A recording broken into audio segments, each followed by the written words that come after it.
बेयाव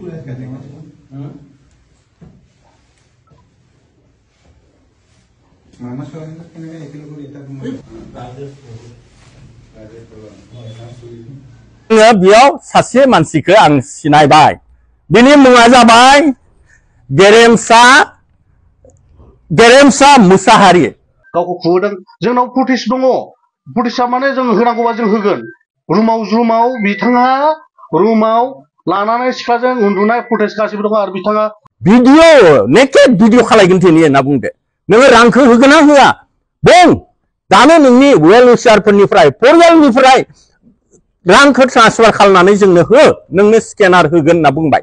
उनाव आं बुंदों आंनि परियाला इमान धोनि मानसि नङा आरो बे रखम होनो हानाय खुनु थासारि गैया होनना गारिखौ बिसोरो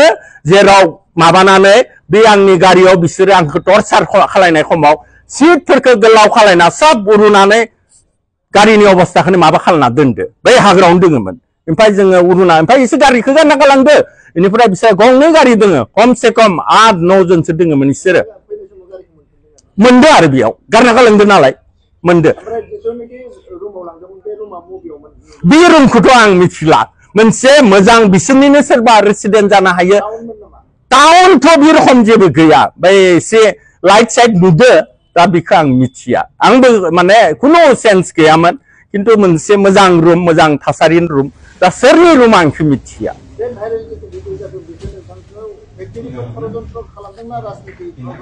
बिखौ बै 1 करोड़खौ लानो थाखाय जाहाथे आं सासे MCLA हिसाबैबो जाहाथे आंनि इमेजखौ गाज्रि खालामनो थाखाय आरो टटेलि आंखौ थारमाने बै भिडिअखौ होनानै प्रेसाराइज खालामनानै होमबासो बे 1 करोड़खौ होगोन आरो बैबायदि जाथायखौनो बिसोर खालायबाय थायोनो खिन्थु आंदो जाना थांदो उनाव बेबायदिनो बिसोरो आंखौ टटेलि माने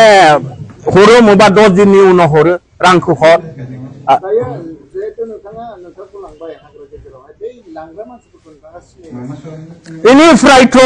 इनिफ्राय आङो एसे नायबाय आं बै मना सेन्टार जानानै थाङोबाथ' आङो बेयाव सासे मानसिखौ आं सिनायबाय बिनि मुङा जाबाय गेरेमसा मुसाहारि बे थिका सिका मावो आरो बियो मा संगठनजों लोब्बा दङ आं बेखौ मिथिया बेखौ आं सिनायबाय आरो बिनो लिड लायो बे जाथायखौ लायो आरो गुन्डागिरि खालायो बियो दिनै बै ओनसोलाव दिनै गाज्रि थासारि बैसोरनि थाखाय जागासिनो दङ बेनिखायनो आङो जेथिया बियो मेसेजआ फैयो कमल मुसाहारि होननानै बे माबा बै वाट्सएपखौ बिसोरो बाहायो बेनिफ्राय बेयाव बुंहरबाय थायो रांखौ सोना हरदो जोंनो रां नांगौ 5 लाख हर ओमफ्राय आं थाइसेबो थाखा आं होनो हाया होनना रिफिउज खालायो बेबायदिनो आंहा प्राय माने 3 माससो आंहा सोलिगासिनो दङ उनाव लास्टआव बिसोरो बुंबाय नोंनि न'आव थांना गावफ्रुहैनोसै नोंनि न'आव थांना जों गावफ्रुहैनोसै आरो नोङो दिनै नोंनि जा सम्पति दोङो मिथिलाला नोङो बे बागानखौ जों थेर बेथेर खालायसिगोन होननानै बे बुंबाय उनाव आंहाथ' भाबिबाय दा फैनानै जुदि आंखौ गावफ्रुयोबा आंहा मोनसे दिनै एजाहारनि कुनु आङो बिसोरनि थाखाय आं लायाखैमोन उनाव आं मोनसे एजाहार कपि आङो बानायबाय बिसोरनि टटेलि काहानिखौ लानानै आं बै एजाहार कपि बानायनानै उनाव आङो ओमफ्राय डाइरेक्ट SP सारदो रायलायबाय उदालगुरि ओमफ्राय बिथांनो आङो गथायनायनि उनाव बिथाङा बुङो बे जाथाया जादों ढेकियाजुलियाव गतिके नोंथाङा बेखौ SP तेजपुरनोबो होनांगोन ओरै होनना बुंबाय उनाव बिथांनोबो आङो लोगो मोनाखैमोन खिन्थु बिथाङाबो बुंबाय बेखौ जाहाथे वाट्सएपआव हर आरो बिथांमोना बिनि मोनसे राहा लागोन होननानै आंखौ बुंहरो दिनै बै आंहा फोथायनाय दोङो आयेनगत भाबे खिन्थु आं आयेनाव होआखैमोन जोंनि मानसिया मोनसे बदनाम जागोन होननानै दिनै जोंनि मानसिया दिनैबो बेबायदि थासारि मावो गतिके आङो अननानै कुनु आयेनगत बेबस्था लायाखैमोन आं खिन्थु आङो बाध्य जादों आंनि गथ'फोरखौ बुथारजोबगोन होनना बुंदो आंनि न'खरखौनो बुथारजोबगोन होनदो होमबाथ' आंहा मोनसे एभिडेन्स नांगो बेनिखायनो आं बे एजाहारखौबो आङो होनाय जादों नोंथांमोना बे एजाहारखौबो जाहाथे कपिखौ नायोबा कालिन्दुवार MCLA दिलीप कुमार बर' नामा बिथाङा जोंनि सायाव माखासे इलिगेल लाबोदों बे इलिगेल लाबोनायनि जाहोनावनो जोङो बुंदों बिथाङा मा इलिगेल होदों जोंखौ मिथिया जोङो फैसा बिनाय मा बिनाय खोथा बुंदों नाथाय जोंथ' फैसा बियाखै रावनावबो डिमान्ड खालामाखै रावखौबो जों माबा खालाम जोङो जायगानि जों थागिबि हिसाबै जों जायगानि थागिबि हिसाबै बिथाङा बेयाव हग्राजुलि एरियायाव माखासे लबार बागान दं गय बागान दं बिथाङा फैयो फैनानै गारलाबासिनो फैयो मा जाहोनाव लायाबासिनो फैयो बेखौ मिथिया नाथाय जों मिथिनो मोनदों बिथाङा बेयाव फैफ्लानानै माखासे हिनजावसा उन्दै उन्दै गथ'फोरखौ लानानै थांनानै फैसानि थाखा लब देखायनानै बिथाङा अबावबा शिलं अबावबा मा होनो फालुफुं अबावबा हटेलाव थानाय जोङो मिथिनो मोनबाय थादों बेखौ लानो जों जायगानि थागिबिफ्रा जों लोगोफ्रा जों सावरायलायनायनि गेजेरजों बिथांखौ सानसे सम जों संदाननांगौ होननानै जों साननानै लानानै ओंखायनो सानसेखालि बे फैमारबायबो फैनानै जों लोगो मोनबाय बिथांखौ जों नुबाय बिथाङा लबार बागानाव फैनानै दसे थानानै ओरै ओंखारलांनाय समाव जोङो बिथांखौ जोङो सन दाननो होननानै जोङो बिथांखौ सन दानलांबाय दानलाङै बिथांखौ जोङो थाङै थांनानै राङापारा खन्द गेजेर खाथियाव सानै सिख्ला बि थिखांबाय बे सानै सिख्ला थिखांनायखौ लानानै डाइरेक्ट बियो फालुफुं एरियाथिं थांदों ओमफ्राय जों खिथु थाङै थांनानै बिथांखौ जों नायहैनानै बिथाङा रुमाव दोनहैबाय रुमाव दोनहैनानै जोङो रुमखौ जोङो नायनानै फैबाय दसे उनाव जोङो बिखौ बेबस्था लागोन साननानै जोङो सारिदुवारनि प्रकाशननि सायाव जोङो खोन्थाफैबाय खोन्थानानै जोङो सारिदुवारनि प्रकाशनाबो जोंजोंनो थांफानानै बिथांखौ जोङो एरेस्ट खालामनानै हमहैबाय हमनानै जों लाना फैनानै सारिदुवारनि प्रकाशननि सायाव जोङो होनानै फैनानै जोङो न' फारसे जोङो फैबाय बिदि आरो ओमफ्राय जों दा बिथाङा बुंदों जोङो माबा माबि देखायनानै गावखौ गावनो नागिरदों मा होदों लं थं गावखौ खुहोदों जोंनाव फुटेज दङ फुटेजआ माने जों होनांगौबा जों होगोन रुमाव बिथाङा रुमाव लानानै सिख्लाजों उन्दुनाय फुटेज गासिबो दङ आरो बिथाङा ड्राइभार ना फिए बे मिथिया सानै सिख्ला गाव सासे लादों दिलीपा सासे लादों बिथाङा बे सानै गेजेराव बिसोर सानै गेजेराव सासे लादों बिथां बे फिए ना ड्राइभार जों बेखौ मिथिया बिथांनिबो फुटेज दङ जोंनाव जों होनो गोसोबा जोङो होनो हायो नाथाय जों होआखै बिथाङा बोरै भाइरेल जालांदों बोरै हरदों जोंथ' बिदि जोङो सोरबा जोङो बर'नि फिसा हिसाबै जोङो भाइरेल देखायनो होननानै